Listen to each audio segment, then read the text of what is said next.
Everyone, welcome to competitive exams computer architecture and hardware maintenance की series में आज हम बात कर रहे हैं मेमोरी एड्रेस मैप पे। तो मेमोरी एड्रेस मैप क्या होता है इस वीडियो में हम जानने वाले हैं। फ्रेंड्स, अभी तक आप मेरे चैनल पर जुड़े नहीं हैं तो जुड़ जाइए, कर लीजिए चैनल को सब्सक्राइब और बेल बटन को प्रेस कर दीजिए जिससे मेरी वीडियोज़ की नोटिफिकेशन आपको मिलती रहे। तो चलिए इसी के साथ टॉपिक को स्टार्ट करते हैं। बात करेंगे हम मेमोरी एड्रेस मैप की। तो मेमोरी एड्रेस मैप क्या है, तो इसको समझने के लिए सबसे पहले हम जान लेते हैं कि जो भी आपका कंप्यूटर सिस्टम का डिज़ाइनर होता है उसको अगर कोई भी पर्टिकुलर एप्लीकेशन को अगर क्या करना है, डिज़ाइन करना है, तो उसे क्या पता होना चाहिए। कंप्यूटर के डिज़ाइनर को ये पता होना चाहिए कि रिक्वायर्ड अमाउंट ऑफ मेमोरी कितनी है। ठीक है, यानी कंप्यूटर सिस्टम का जो डिज़ाइनर होगा वो उस पर्टिकुलर एप्लीकेशन के लिए जितनी मेमोरी की रिक्वायरमेंट होगी उस मेमोरी के अमाउंट को क्या करेगा, कैलकुलेट करेगा। ठीक है, तो उसको क्या करना ज़रूरी होगा, अमाउंट ऑफ मेमोरी को कैलकुलेट करना ज़रूरी होगा और इस अमाउंट ऑफ मेमोरी को कैलकुलेट करके क्या करेगा, रैम और रोम को असाइन कर देगा। ठीक है, और इस नॉलेज से क्या कर सकता है वो कि कितनी साइज़ की मेमोरी हमको ज़रूरत है और किस टाइप का हमें रैम और रोम चिप अवेलेबल है, ये नॉलेज से ये क्या कर सकता है, मेमोरी और प्रोसेसर के बीच में हम इंटरकनेक्शन को इस्टेब्लिश कर सकते हैं। ठीक है, तो जो भी आपका अगर कोई पर्टिकुलर एप्लीकेशन है उसके लिए हमें सिस्टम के डिज़ाइनर को पता होना चाहिए कि कितनी रिक्वायर्ड अमाउंट ऑफ मेमोरी है, यानी मेमोरी कितनी हमें रिक्वायर्ड है उस पर्टिकुलर एप्लीकेशन के लिए, इसको कैलकुलेट करना ज़रूरी होता है और उस कैलकुलेटेड अमाउंट ऑफ मेमोरी को रैम एंड रोम को असाइन करना होता है। ठीक है, और इस अमाउंट जो हम कैलकुलेट करेंगे इसकी नॉलेज से हम क्या कर सकते हैं, मेमोरी और प्रोसेसर के बीच में इंटरकनेक्शन इस्टेब्लिश कर सकते हैं। और कौन कौन सी नॉलेज हमें ज़रूरत है इसके लिए कि कितनी साइज़ की मेमोरी हमें ज़रूरत है और उस रैम और रोम चिप में कौन सा आपका अवेलेबल है। ठीक है, मेमोरी की जो एड्रेसिंग होती है इसके लिए हम एक टेबल का यूज़ करते हैं। ठीक है, तो यानी मेमोरी की एड्रेसिंग को हम टेबल के फॉर्म में इस्टेब्लिश करते हैं जो स्पेसिफाई करता है कि हर एक चिप को कितनी मेमोरी एड्रेस असाइन किया जाएगा। ठीक है, और ये टेबल जो कहलाती है वो वही टेबल कहलाती है आपकी मेमोरी एड्रेस मैप। यानी मेमोरी एड्रेस मैप जो आपका बेसिकली क्या है, एक टेबल है, एक पिक्टोरियल रिप्रेजेंटेशन है जिसके थ्रू आप क्या करते हो, जो भी आपने हर एक चिप को एड्रेस स्पेस असाइन किया है सिस्टम के अंदर, उसको ये टेबल शो करता है। यानी हर एक चिप को, रैम हो या फिर रोम हो, उस चिप को कितना एड्रेस स्पेस असाइन किया गया है ये आपका इस टेबल के थ्रू हम शो करते हैं, रिप्रेजेंट करते हैं और इसी टेबल को हम कहते हैं मेमोरी एड्रेस मैप। तो बेसिकली आपका मेमोरी एड्रेस मैप एक ऐसा टेबल है जिसमें हम ये बताते हैं कि हर एक चिप को कितना एड्रेस स्पेस असाइन किया गया है। ठीक है, अब इसको एग्जांपल से समझते हैं। मान लीजिए कि एक कंप्यूटर सिस्टम है जिसको ज़रूरत है क्या, 512 बाइट ऑफ रैम की और 512 बाइट ऑफ रोम की, यानी 512 बाइट की रोम की ज़रूरत है और 512 बाइट की रैम की भी ज़रूरत है। रैम और रोम चिप जो है वो यूज़ हम इस तरह से कर सकते हैं कि जो आपका यहाँ पे आपका मेमोरी एड्रेस मैप दिया गया है जो कि एक पिक्टोरियल रिप्रेजेंटेशन है, टेबल के फॉर्म में दिया गया है जैसा कि आप जानते हैं। और इसमें हम क्या दिखाएंगे कि कितना आपका किस चिप को, यहाँ पे आपकी चिप्स लगी हुई हैं, तो किस चिप को कितना हम एड्रेस स्पेस असाइन करेंगे, यही हम मेमोरी एड्रेस मैप के थ्रू शो करते हैं। ठीक है, तो memory address map for micro computer. ठीक है, तो यहाँ पे हम देख लेते हैं कंपोनेंट्स क्या शो कर रहा है। कंपोनेंट्स आपके चिप्स हैं बेसिकली कि कौन कौन से हम चिप्स यूज़ कर रहे हैं। तो यहाँ पे 4 रैम हम यूज़ कर रहे हैं और 1 रोम यूज़ कर रहे हैं।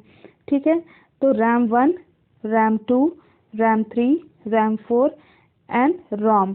ठीक है, तो 5 कंपोनेंट्स हम यहाँ पे यूज़ कर रहे हैं जिसका हमने हेक्साडेसिमल एड्रेस यहाँ दिया हुआ है और ये आपकी एड्रेस बस लाइंस हैं।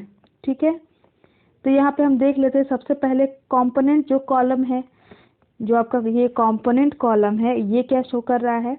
तो कंपोनेंट कॉलम स्पेसिफाई कर रहा है कि रैम चिप हम यूज़ कर रहे हैं या रोम चिप यूज़ कर रहे हैं, ठीक है। और हेक्साडेसिमल कॉलम जो है वो आपका क्या कर रहा है, इन आपके रैम एंड रोम चिप को जो है range of hexadecimal equivalent address assign कर रहा है हर एक चिप के लिए। यानी हर एक चिप को ये क्या कर रहा है, आपका हेक्साडेसिमल एड्रेस कॉलम जो है, हेक्साडेसिमल एड्रेस कॉलम ये आपका क्या कर रहा है, हर एक चिप को हेक्साडेसिमल इक्विवेलेंट एड्रेस असाइन कर रहा है। यानी ऐसा एड्रेस जो आपका हेक्साडेसिमल के इक्विवेलेंट है, ठीक है। यानी हेक्साडेसिमल फॉर्म में आपका एड्रेस असाइन कर रहा है हेक्साडेसिमल एड्रेस, ठीक है। एड्रेस बस लाइंस जो है वो आपकी थर्ड कॉलम के अंदर दी गई हैं। तो एड्रेस बस लाइन यहाँ पे दी गई है थर्ड कॉलम में। इसमें आपका 16 लाइंस वैसे होती हैं, ठीक है, एड्रेस बस के अंदर, लेकिन इस टेबल में आपकी 10 लाइंस ही ली गई हैं और जो आपकी 6 हैं उसको हम यूज़ नहीं कर रहे हैं, बाकी की 6 बिट्स को, तो 6 आपकी लाइंस को तो यहाँ पे हम यूज़ नहीं कर रहे हैं, उनको हम अज्यूम कर ले रहे हैं 0। तो यहाँ पे आपके सिर्फ 10 लाइंस हम यूज़ कर रहे हैं एड्रेस की, ठीक है। जो आपकी स्मॉल एड्रेस बस लाइन है वो आपका designate those line that must be connected to the address input of each chip, ठीक है। तो जो आपकी सबसे लास्ट वाली है उसको हमें क्या करना होगा, उसे हर एक चिप के साथ कनेक्ट करना होगा, ठीक है। रैम जो है वो आपका 128 बाइट का है, तो इसके लिए हमें 7 एड्रेस लाइंस की ज़रूरत है, ठीक है। तो हर एक रैम को हमें 7 एड्रेस लाइंस की ज़रूरत है। तो हम ये आपके जो 7 बिट्स हैं रैम के, तो ये आपके रैम को हम देंगे क्योंकि ये 128 का साइज़ का है, 128 बाइट का है। तो हर एक को हम क्या करेंगे, 7 एड्रेस लाइंस इसके लिए हम असाइन करेंगे। तो ये जो आपके 7 हैं 1 से 7 तक, ये आपको रैम को असाइन कर देंगे, ठीक है, इन एड्रेस लाइंस को। रोम चिप जो है वो 512 बाइट का है, इसके लिए हमें 9 एड्रेस लाइंस की ज़रूरत है, जैसा हमने प्रीवियस वीडियो में इसको डिस्कस किया था, ठीक है। और जो आपकी क्रॉस लगी हुई हैं ये आपकी असाइन होती हैं लोअर बस लाइन को। लाइन 1 से लाइन 7 जो है वो रैम के लिए है और 1 से लेकर 9 तक हम रोम को असाइन करेंगे, ठीक है। तो अगर हम यहाँ पे देखें तो 1 से 7 जो है वो हम रैम को देंगे और 1 से 9 तक पूरा हम रोम को देंगे, ठीक है। रैम को 1 से 7 और रोम को 1 से 9 तक, ठीक है। अब यहाँ पे नेसेसरी है कि हमें ये डिफरेंस बताना होगा कि रैम चिप को हम कितना असाइन एड्रेस कर रहे हैं और रोम चिप को हम कितना कर रहे हैं, ठीक है। तो यहाँ पे ये लिखा हुआ है कि it is now necessary to distinguish between 4 RAM chips by assigning to each different address. यानी जो आपकी रैम चिप्स लगी हुई हैं, यहाँ पे 4 रैम चिप्स हम यूज़ कर रहे हैं, उनमें अलग अलग हमें डिफ्रेंशिएट करने के लिए हमें क्या करना होगा, हर एक को अलग अलग असाइन करना पड़ेगा डिफरेंट डिफरेंट एड्रेस, ठीक है। और इसके लिए हम यूज़ करते हैं 8 और 9 बस लाइन को, ठीक है। तो 7 तक तो हम सबको असाइन करते हैं सारे रैम को, लेकिन 8 और 9 से हम क्या सेलेक्ट करते हैं कि कौन सा हमें रैम सेलेक्ट करना है। तो 0 पे हमारा कौन सा सेलेक्ट होगा, रैम 1 सेलेक्ट होगा, और 0 1 पे हमारा रैम 2 सेलेक्ट होगा, 1 0 पे रैम 3 और 1 1 पे रैम 4, ठीक है। तो 8 और 9 एड्रेस लाइन से हम ये पता लगाएंगे कि कौन सा हम रैम यूज़ करेंगे, ठीक है। अब यहाँ पे जो आपका रैम है, ठीक है, यहाँ पे क्या लिखा हुआ है, note that any other pair of unused bus line can be chosen for this purpose, ठीक है। तो अब हम रैम और रोम में अब डिफरेंस निकालेंगे। रैम में तो हमने देख लिया कि रैम में हमें अगर 4 चिप हम रैम की यूज़ कर रहे हैं तो उनमें डिफ्रेंशिएट करने के लिए हम 8 और 9 को यूज़ कर रहे हैं, ठीक है। 8 और 9 एड्रेस लाइन को हम यूज़ कर रहे हैं, जिसमें 00 पे हम रैम 1 को सेलेक्ट कर रहे हैं, 00 पे रैम 1 को, और 01 पे रैम 2 को, 10 पे हम रैम 3 को, और 11 पे हम रैम 4 को सेलेक्ट कर रहे हैं। लेकिन अगर हमें अब रैम और रोम में सेलेक्ट करना है कि उनमें से हम कौन सा चूज़ करेंगे, तो उसके लिए हम क्या करेंगे, रैम और रोम एड्रेस के बीच में डिस्टिंक्शन प्रोवाइड करने के लिए, यानी उसमें डिफ्रेंशिएट करने के लिए हम एक और बस लाइन की यूज़ करेंगे, जो कि है बस लाइन नंबर 10। ठीक है, तो लाइन 10 को हम यूज़ करेंगे। अगर लाइन 10 0 है तो हम जो CPU होगा वो रैम को सेलेक्ट करेगा, और लाइन 10 अगर 1 है वो तो रोम चिप सेलेक्ट होगा CPU द्वारा। ठीक है, तो ये जो आपका 10th बिट है, ठीक है, ये 10th लाइन है, ये सेलेक्ट करेगी। अगर 00 है तो यहाँ देखिए 0 है, यहाँ भी 0 है, यहाँ भी 0 है। ठीक है, तो ये आपका 0 है, ये भी 0 है, ये भी 0 है, और ये भी 0 है। तो ये आपकी 0 होगा 10th वाला आपका 10th लाइन। अगर 0 है तो रैम सेलेक्ट होगा, 1 है तो रोम सेलेक्ट होगा। ठीक है, अब नेक्स्ट बात कर लेते हैं। तो the equivalent hexadecimal address for each chip is obtained from the information under the address bus assignment. तो जो आपकी एड्रेस बस लाइन है उसको हम सब डिवाइड किए हैं ग्रुप्स ऑफ 4 बिट्स में। ठीक है, फिर हमने उसे हेक्साडेसिमल में रिप्रेजेंट किया हुआ है। तो पहला जो हेक्साडेसिमल डिजिट है, ठीक है, जो आपका फर्स्ट हेक्साडेसिमल डिजिट है वो क्या रिप्रेजेंट कर रहा है, लाइन 13 to 16, और ये हमेशा क्या होगा, 0 होगा। नेक्स्ट हेक्साडेसिमल जो है वो आपका क्या होगा, ये रिप्रेजेंट कर रहा है 9 to 12, लेकिन हम सिर्फ यहाँ पे लाइन 11 और लाइन 12 जो है वो 0 होगा, क्योंकि हम लाइन 10 तक ही यूज़ कर रहे हैं। ठीक है, तो यहाँ पे जो आपका हेक्साडेसिमल रिप्रेजेंटेशन ये दिया हुआ है, तो यहाँ पे ये दिया हुआ है कैसा, 00, मान लीजिए ये लिखा हुआ है 007F।